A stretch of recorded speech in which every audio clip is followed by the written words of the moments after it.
5 असे निष्कर्ष आयुर्वेदाने काढलेले आहे की त्यामध्ये जर तुम्ही फिट बसत असाल तर तुम्ही त्या व्यक्ती कधीच आजारी पडत नाही. तर तुम्हाला वाटत असेल अशा कोणत्या व्यक्ती आहेत का की त्या कधीच आजारी पडत नाही, परंतु आयुर्वेदाने असं लिहून ठेवलेलं आहे. हजारो वर्षपूर्वीचं जे ज्ञान आहे ते आत्ता पण ॲप्लिकेबल आहे. ते आयुर्वेद जे आहे त्याचं महत्त्व आपल्याला ह्याच्यातून कळतं की आयुर्वेदाचार्याने इतक्या वर्षाआधीच त्याचं एक निष्कर्ष काढून ठेवलेला आहे. 5 निष्कर्ष आहे ते. तर असं होते का? तर होते. तर अशा खूप साऱ्या व्यक्ती आहे की त्या वर्षातून 1-2 वेळेसच आजारी पडतात आणि त्या आजारी जरी पडल्या तरी त्या एका दिवसातच कव्हर होतात. म्हणजे त्यांचं आजारपण हे खूप काळ टिकून राहत नाही आणि त्यांची इम्युनिटी पॉवर एवढी छान असते की ते त्या रोगातून चटकन बरे होतात. तर बघूया आता आपण त्याची लक्षणं कोणती आहेत. तर पहिला क्रायटेरिया आहे की ज्याचा अग्नी चांगला आहे. तर तुम्ही म्हणत असाल आम्हाला तर भूक लागते, आम्ही जेवण करतो, आम्हाला भूक लागते म्हणजे आमचा अग्नी चांगला आहे. तर अग्नी म्हणजे फक्त जठराग्नी हा आयुर्वेदाने सांगितलेला नाही आहे. तर त्याच्याशिवाय पंचमहाभूत जे आहे, पृथ्वी, जल, आकाश, वायू आणि अग्नी, 5 जे भूताग्नी आहेत, या 5 भूताग्नीचा जो फायर आहे, तर हे सर्व हायपोथेटिकल आहे का? की आयुर्वेदामध्ये असं काही पण लिहून ठेवलेलं आहे? तर असं मुळीच नाही आहे. तर हे जे आहे त्या लेवलला जे पचन होतं ते एक सेल्युलर लेवलचं पचन होत असते. म्हणजे प्रत्येक सेलच्या ठिकाणी सुद्धा एक पचनाची क्रिया असते, एक मेटाबॉलिझम असते, ते त्या ठिकाणी होत असते. तसेच जे धात्वाग्नी आहे, म्हणजे जे सप्तधातू आपल्या शरीरामध्ये असतात, तर त्या सप्तधातूंचे सुद्धा अग्नी आहेत. 7 वेगळ्या प्रकारचे अग्नी आहेत. तर त्या सप्तधातूंच्या अग्नीमध्ये जेव्हा आपलं हार्मोनल जे इम्बॅलन्स आपल्या शरीरामध्ये कधी कधी होते, तर त्याचं जे वर्णन आहे ते सप्तधातू अग्नी ह्या स्वरूपामध्ये आयुर्वेदामध्ये त्याचं वर्णन केलेलं आहे.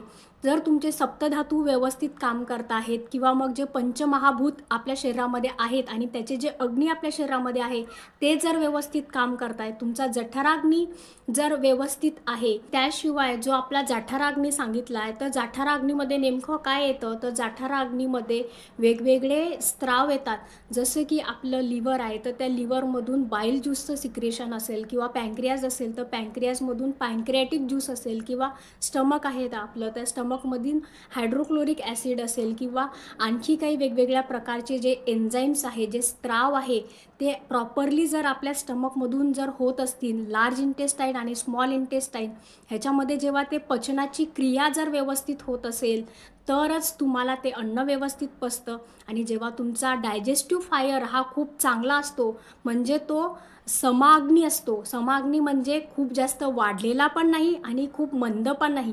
तो समाग्नी जेव्हा असतो तेव्हाच तो व्यक्ती कधीच आजारी पडत नाही. म्हणून जर तुमचा समाग्नी असेल, जठराग्नी जर तुमचा समाग्नी असेल तर काय होणार, तुमचं पचन हे व्यवस्थित होणार आणि पचन झाल्यामुळे शरीरामध्ये त्याचं शोषण जे आहे ते शोषण व्यवस्थित होणार आणि जर शरीरामध्ये ते प्रत्येक बॉडी सेलपर्यंत जे न्यूट्रियंट, जे एन्झाईम्स आहे ते जर व्यवस्थित पुरवले गेले तर त्यानंतर काय होणार, म्हणजे ते झालं शोषण झालं आणि त्यानंतर जे पोषण आपल्या शरीराचं होणार ते व्यवस्थित होणार.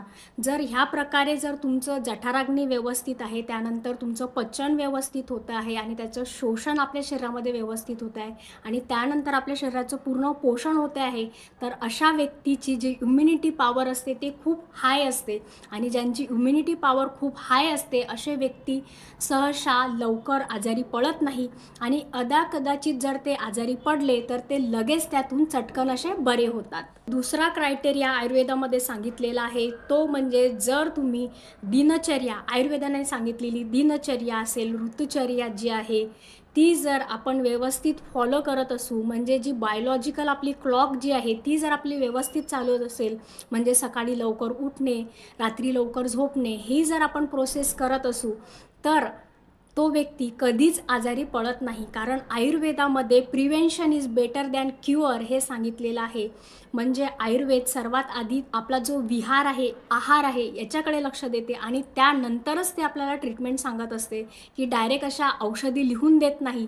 तुम्ही कसं खायला पाहिजे आणि कोणत्या प्रकारामध्ये, कोणत्या प्रमाणामध्ये आणि कोणत्या ऋतूमध्ये काय खाल्लं पाहिजे आणि कोणत्या ऋतूमध्ये काय केलं पाहिजे, काय करू नये, हे सर्व डिटेल आयुर्वेदामध्ये सांगितलेलं आहे आणि हे जर आयुर्वेदाचे नियम जर पाळत असेल तर तो व्यक्ती कधीच आजारी पडत नाही. आयुर्वेदामध्ये तिसरा क्रायटेरिया सांगितलेला आहे, तो म्हणजे जर तुम्ही नियमित व्यायाम करत असाल तर तो व्यक्ती कधीच आजारी पडत नाही.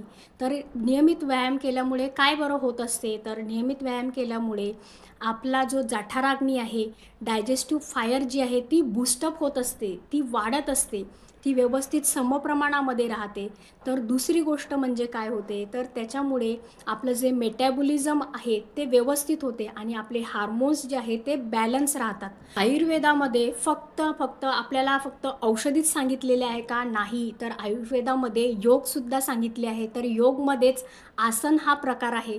तर या आसनांचा आपल्याला काय बरं उपयोग होतो, तर ह्या आसनांमुळे आपल्या बॉडीची फ्लेक्झिबिलिटी जी आहे, लवचिकता जी आहे ती तर वाढतेच, त्याशिवाय आपला जो स्ट्रेस हार्मोन आहे तो रिलीज होतो आणि खूप सारे डिसीजचं जे मूळ कारण आहे ते तुमचं टेन्शन, तणाव, अँझायटी, डिप्रेशन हेच त्याचं एक मूळ कारण आहे. कारण आपल्या शरीरामध्ये जेही काही आपल्याला डिसीज होत असतात, रोगराई जी होत असते ती आधी आपल्या इथं ब्रेनमध्ये तयार होत असते.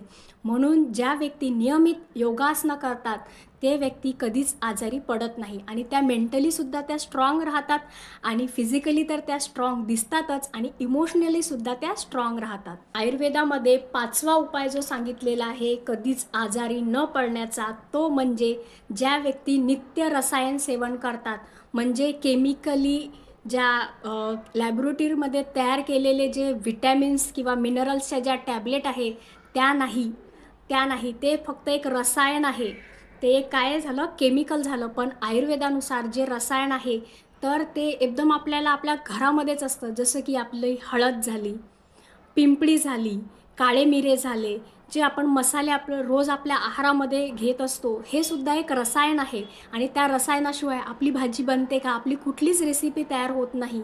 आणि त्यानंतर जे आयुर्वेदामध्ये जे रसायन सांगितले आहे ते म्हणजे आमलकी, म्हणजे आवळा झाला, गोक्षूर झालं, मेद्य झालं, शतावरी झालं, अश्वगंधा झालं किंवा तूप असेल, गाईचं तूप जे आहे ते तूप, नंतर जे गाईचं तूप जे आहे ते जर दुधामध्ये आपण मिक्स करून जर रोज घेतलं तर आपल्याला त्याचे अगणित असे फायदे आपल्याला मिळू शकतात. तर नित्यनियमाने ह्या जर रसायनांचं जर तुम्ही सेवन करत असाल तर तुम्ही नक्कीच आजारी पडणार नाही. आणि असा व्यक्ती अस्तित्वात असतो का, असतो, कारण आपणच आपल्या जीवनाचे काय आहे, शिल्पकार आहे. तर आपल्याला हेल्दी राहायचं आहे की अनहेल्दी राहायचं आहे हे आपणच तर ठरवत असतो. म्हणून ही उपयुक्त माहिती इतरांपर्यंत नक्की शेअर करा आणि तुम्हाला माझा व्हिडिओ हा कसा वाटला ते कमेंट बॉक्समध्ये मला नक्की सांगा. धन्यवाद.